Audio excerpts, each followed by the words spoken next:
What up, Block fam? Welcome to the episode. So for those of you that don't know, Rurok has been working on a new helmet that they're calling the EOS.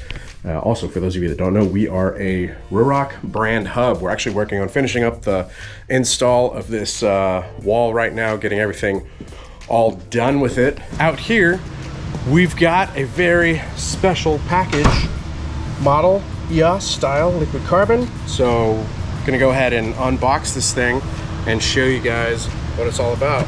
You like that? Floating camera all of a sudden? Ooh, magic. Just kidding. It's Justin. You can turn around and say what up? Hey. You guys would probably rather see him on camera, right? You guys want him to unbox it? No. You want to unbox it? They want you to. You want me to unbox it? Yeah.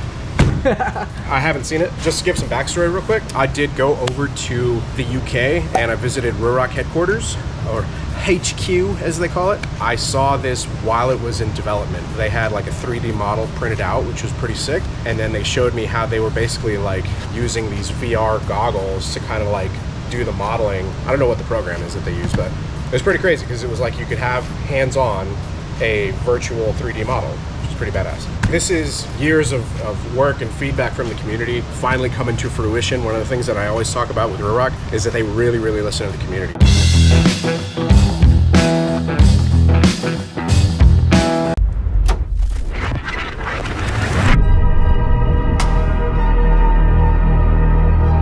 You guys will notice that this is not called the Atlas. This is called the EOS. I believe it's another like Titan, right? So Atlas is like a Titan or a god or something, and EOS is one as well. But EOS, I think, represents like rebirth or something. Not quite sure. I'm not like a constellation or like a Greek godologist, so don't quote me on that. But you can use Google as well as I can, so. You guys are here to see the helmet though. Before I get too long-winded, let's go ahead, open it up, pop. If you guys order a Shockwave, this is the spot that it would come. We'll punch out for it there. Let's just go ahead and do a little one-up.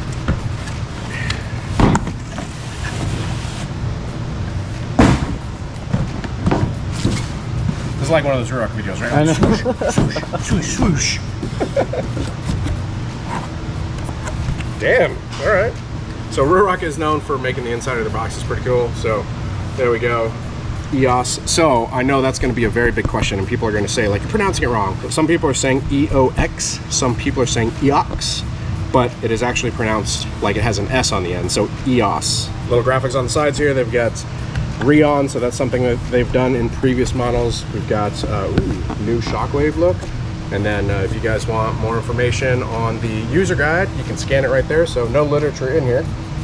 We do have my favorite, a no eat 'em, don't eat it. Visor, helmet, earbuds, pin lock. So that keeps the visor from fogging up, creates a thin layer between the visor and this lens. Amazing for keeping the visor from fogging. Here in Florida, we do have a lot of humidity, especially after it rains. Yeah, if it rains and then you're caught in that, the visor will fog instantly, and that keeps it from fogging. So I always feel like if I pull the wrong one, it's gonna get knotted into like a million pieces, so. Whew. Right? Satisfying. I'm gonna close my eyes, I'm gonna let Justin react first. Maybe.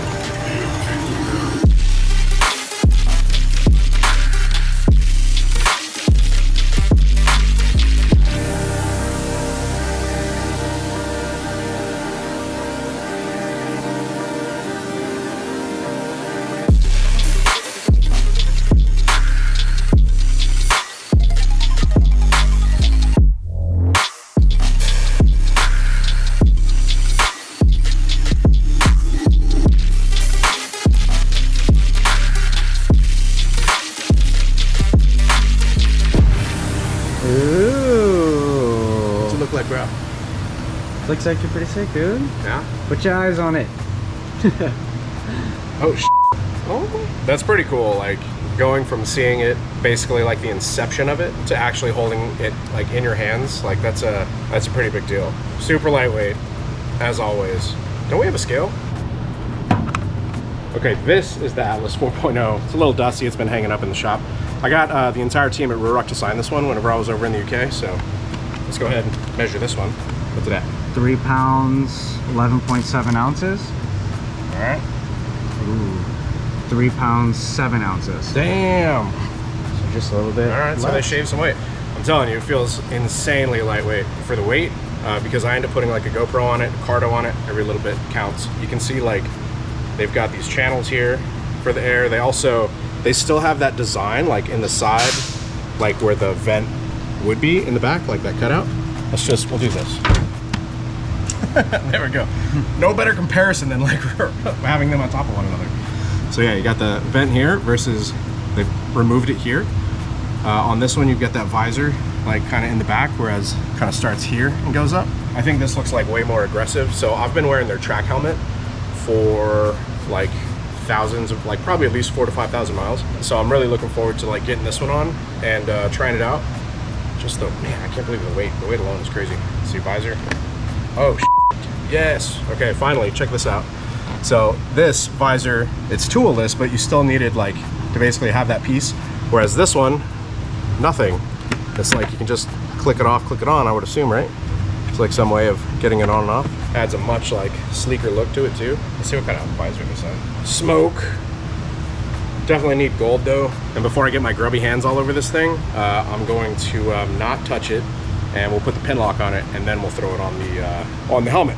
But I've got to be somewhere right now, so let's continue this in a second. All right, so we went ahead, broke the helmet down, removed the visor so you can see the little latch mechanisms a little better. One of the things that Ruroc did was they've made these removable. So this piece here and this piece here, that is for their shockwave system, which is actually pretty cool because whenever you're wearing the helmet, rather than it being here, like on most communicators and stuff, it'll naturally be like whenever you reach your hand up right there on the side. So just to show you guys, these pieces you're gonna pull out on the top and it'll kind of click, and then you pull back and it opens up just like that. They're the actual electrical connections for the shockwave, and then it'll clip in to the edges. There's the actual mount piece. There's actually a little piece of rubber right there to kind of keep it weatherproof. And to put that back, you're gonna slide forward and then it clips back on. Same with the other side. So on the top, pull up. There you go, you've got a couple more little connections down there as well. I mean, super easy on, off, and it looks seamless. All right, so I'm gonna go ahead and get the visor and everything on here, and we'll be right back.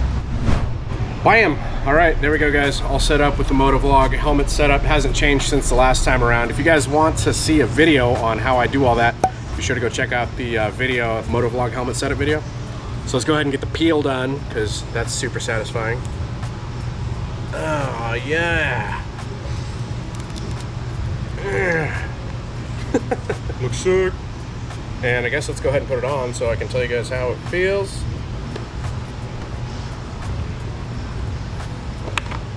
Oh, she tight. Dude, look at these cheeks. Clicks into place nice. Like each point is locked pretty good. So on this one, in order to get that last little click, you had to press down on it pretty good. With this one, ooh, there. Good to go. Good fitment. So let's go ahead, get on a bike, go grab some lunch, get our initial thoughts and feedback.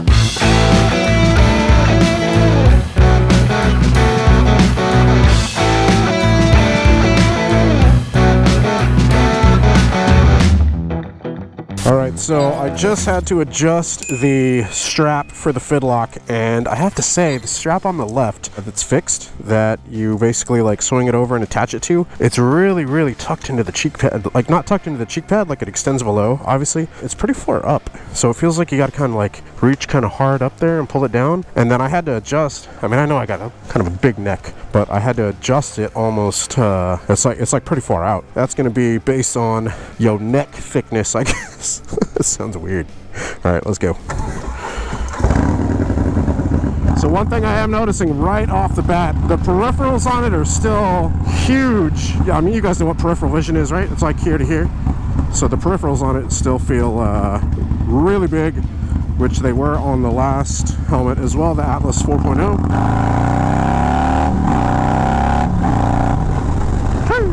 Oh, love this bike. Oh, hi, buddy. So we're gonna get on the highway too, and we'll see what that feels like. But at these speeds, so granted, I am on a cruiser and I am behind a fairing, so the wind is basically coming up and it is hitting kind of like top of the helmet. If I were to like stand up a bit, get in the air a little bit, dude, it's just super clean. So that's with the visor all the way down. You do have that city mode, which is like one click up, you drop it into city mode, you get like a little bit of airflow. Peripherals are great. Being able to look left to right, using my peripherals, I can see Justin directly behind me. Those top vents, like I can definitely feel the air flowing into that. So, and then it is a very like tactile feel if you want to close it. So you basically pull down on it, and now like that immediately cuts the air. In Florida, we want that air, so, but you can definitely feel that air going into the helmet. Noise level, like, I'm on a loud Harley, so noise level wise, I don't know. I don't know if it, like usually whenever I'm going a little faster, the loudness of my voice dictates kind of like the loudness that I'm hearing. And I think I'm talking to you guys pretty levelly. Is that the right word? Levelly? Like even keel. Let's stand up and get some wind. Yeah, the wind feels super good. It's just clean. Super clean, no buffeting. Fitment on this thing is just so good. It's definitely tight, but you kind of want it to be like that whenever you first get a helmet, right? You want it to kind of like chipmunky a little bit. What I mean by that is like chipmunk cheeks. So the pads do, in all helmets, they end up losing a little bit of that cushiness, right? So you break them in, they basically like grow to fit your face. You want it tight enough that it is like kind of like squeezing a little bit, but you don't want it so tight that it's like causing pressure points to like cause you to maybe have a headache. You also don't want it to be squeezing your cheeks like so much that you're biting your cheeks. So right now I'm not biting my cheeks, but it's still squeezing. It's like, honestly, the fitment is just like spot on. I really wish I had another one so that I could give it to Justin so that he could feel it. But oh my God, there's like, I can't talk enough about the airflow through the top of it. It's just crazy. Okay, so I just adjusted the helmet a little bit. I like kind of shifted it forward like this on my head, and it definitely feels like I'm looking more through the middle of the visor now. So I just gotta get accustomed to this thing. All right, guys, we're done with Chipotle. How are the tacos, bro? So good. Does anybody else get the tacos from Chipotle? I feel like it's a weird item to get. You ever got the quesadilla? The That's true. I always do the bowl just because gluten. But you ever done the quesadilla? No, I haven't. Good. I've seen people do that though. You gotta do the quesadilla, bro. It's delicious. Hey, can I ask you a favor? Yeah. Can I ride your motorcycle? You really want to? Yeah. Yeah, that's fun. Have you ever ridden it? No. You'll match with your helmet. Hey, Phil. It'd be so small on my Oh, it does feel lower, yeah. Dude, but I mean, it feels, ergonomic-wise, it feels the same. Yeah. Oh, yeah, sounds so good. All right, so we're getting a test on a different motorcycle with the helmet. It does still have a fairing, but this fairing is a Memphis Shades Road Warrior. Sheesh. We've tested it a bit. I'm going to be doing more of a long-term test review on this helmet. So I actually did probably like 4,000 miles in the Atlas 4.0 track, and I'm going to be doing a follow-up review, like a really in-depth review video on that one. And I want to do the same with this one, just to give you guys like that really good insight, what it's like to have the helmet over time. You know, is it going to be worth buying it? A couple thousand miles at least, you know, like riding with this thing. I will say, whenever I first initially put it on, it was like a little bit more back, but I put it on a little differently leaving lunch, and I'm definitely looking more through like the middle of the visor now. I mean, it feels very similar to the Atlas in terms of visor visibility, so I'm not looking through the bottom of it anymore. I think, I don't know, I just like had it tilted back a little bit or something. That's all part of getting used to new pads, you know. I do have a criticism on this helmet. I can't show you guys the criticism while I'm on the bike. So I'm gonna have to wait until we are at the shop. So let's get back to the shop and I will finish up this unboxing and first ride impressions of the new Ruroc EOS. But after we get on it one more time, because damn, this bike sounds good. Thanks for letting me ride your bike, Justin. Appreciate you. Hope you're enjoying Goldzilla over there. And that helmet matching.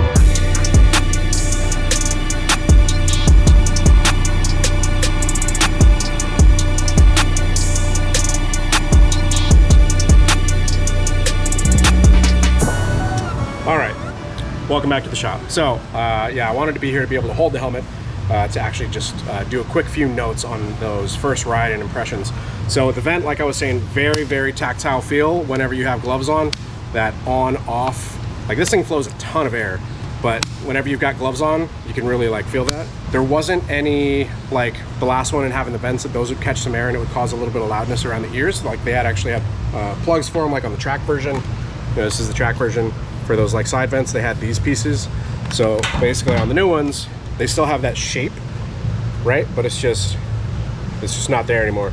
It does feel a bit quieter for long rides. I would probably still wear some ear protection just because, you know, it's like that, the sound of the wind like tires you out so fast. So I'd probably, you know, whatever hearing protection that you might have, decibel reducing or plug phones or something like that, I highly advocate for them. I was noticing whenever we were leaving Chipotle is whenever you first initially open, it's got that bit of like a click. I think it's just because like as I'm pulling here, you see how the visor's doing like this, but if you open it evenly on both sides, it's fine.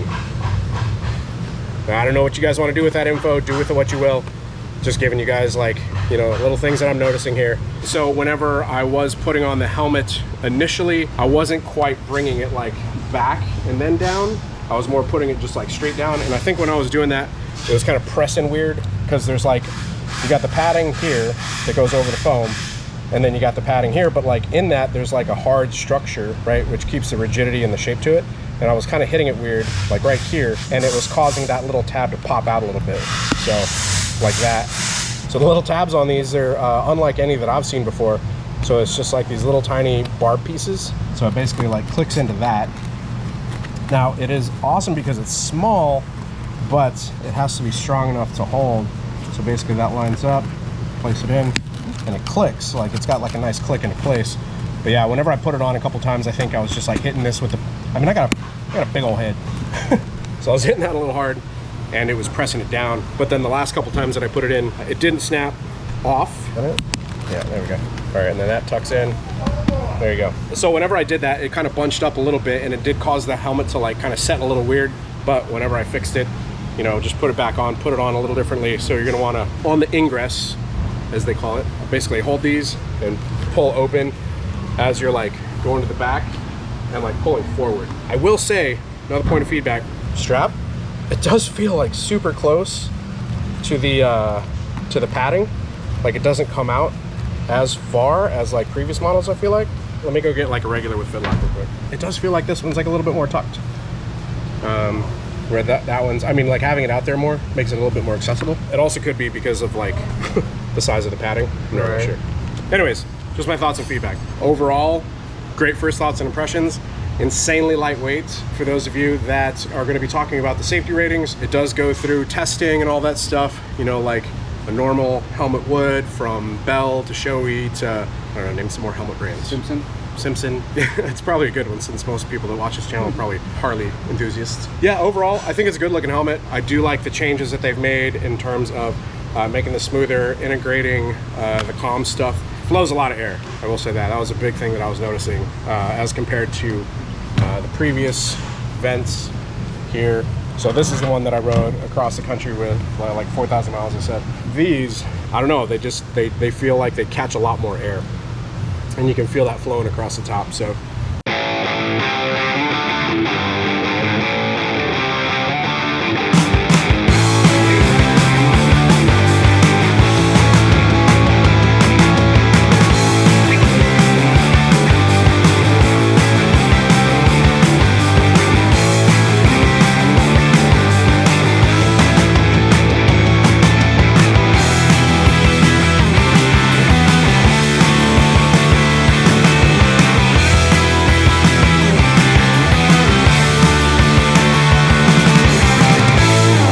there you go. Initial first thoughts, impressions of the new Ruroc EOS. If you guys have any questions on it, check out the link down in the description below. It'll link you through to it. Post up and I'll answer to the best of my knowledge. We are a Ruroc brand hub, so if you guys want to come check out this helmet in person, hopefully we should have it up on the brand hub wall soon, so you can kind of come put hands on it. But if you guys want to check out the Atlas 4.0 or the Atlas 4.0 track or the street versions, the different visors and stuff that they offer, we do have all that here. Yeah, be sure to hit us up. We're located between Daytona and Orlando, like right dab in the middle of DeBary, Florida. Swing by, check out the helmets. If you guys want to book service with us, if you got, you know, a cruiser, we specialize in Harley Davidson. We do all sorts of performance builds here. So blockheadgarage.com, fill out the form. It'll put you in touch with this guy, and he'll sort you out with, you know, build details and all this stuff, get you all situated. Hope you guys have enjoyed the video though. If you did, do me a favor, hit the like. If you're not subscribed, hit subscribe, hit the bell icon also, so it sends you notifications of future uploads and activity. Also, do me a favor, let us know what you guys thought of Justin wearing that gold track helmet on Goldzilla look like. Chef's kiss, bro. Looked good. All right, thanks for watching, guys. Catch you in the next one. Peace.